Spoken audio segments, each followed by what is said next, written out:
বর্তমান সময়ে স্মার্টফোন আমাদের দৈনন্দিন জীবনের এক অবিচ্ছেদ্য অংশ হয়ে উঠেছে। কিন্তু এই আধুনিক প্রযুক্তির সুবিধার সাথে যেভাবে শিশুরা মোবাইলের প্রতি আসক্ত হয়ে পড়ছে তা তাদের শারীরিক, মানসিক এবং সামাজিক বিকাশের জন্য এক বড় হুমকি হয়ে দাঁড়াচ্ছে। আজকালকার বেশিরভাগ শিশুই বাড়িতে স্মার্টফোন ব্যবহার করে কাটাচ্ছে তাদের অবসর সময়। বিশেষ করে স্কুল ভর্তির আগেই প্রায় ৮৬% শিশুর স্মার্টফোনে আসক্তি দেখা যাচ্ছে, যার মধ্যে ২৯% শিশু একেবারে মারাত্মকভাবে এর প্রতি নির্ভরশীল হয়ে পড়ছে। তবে এই আসক্তি শুধুমাত্র সময়ক্ষেপণের বিষয় নয়, এটি শিশুর পুরো বিকাশকে বাধাগ্রস্ত করছে। অতিরিক্ত মোবাইল ব্যবহার শিশুদের কথাবার্তা, শারীরিক সক্রিয়তা এবং মনোযোগের উন্নতিতে বাধা সৃষ্টি করছে।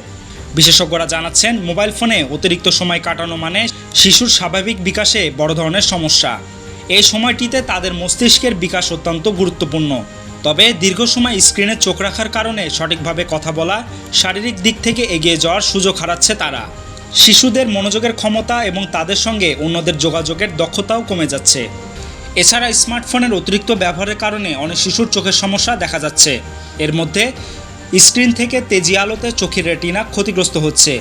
যে শিশুরা দীর্ঘ সময় স্মার্টফোন ব্যবহার করে তাদের মধ্যে অনিদ্রা, মাথা ব্যথা, পিঠে ব্যথা, এমনকি মানসিক অস্থিরতাও দেখা যাচ্ছে। তাছাড়া যেসব শিশুরা মোবাইল স্ক্রিনে ভিডিও দেখতে দেখতে খায় তাদের হজমের সমস্যা, কোষ্ঠকাঠিন্য এবং ডায়রিয়াও হতে পারে। এ বিষয়ে বিশেষজ্ঞরা জানান, প্রথম ২ বছর বাচ্চাদের মোবাইল থেকে দূরে রাখা উচিত।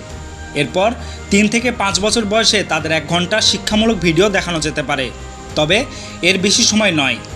সবচেয়ে বড় কথা, এই সমস্যার সমাধান তখনই আসবে যদি মা-বাবা তাদের নিজেদের মোবাইল ব্যবহার কমিয়ে শিশুদের সঙ্গে সময় কাটানোর জন্য সৃজনশীল কার্যকলাপের দিকে মনোযোগ দেন। গল্পের বই পড়া, ছবি আঁকা, খেলাধুলা এগুলোই শিশুর শারীরিক এবং মানসিক বিকাশে সহায়ক।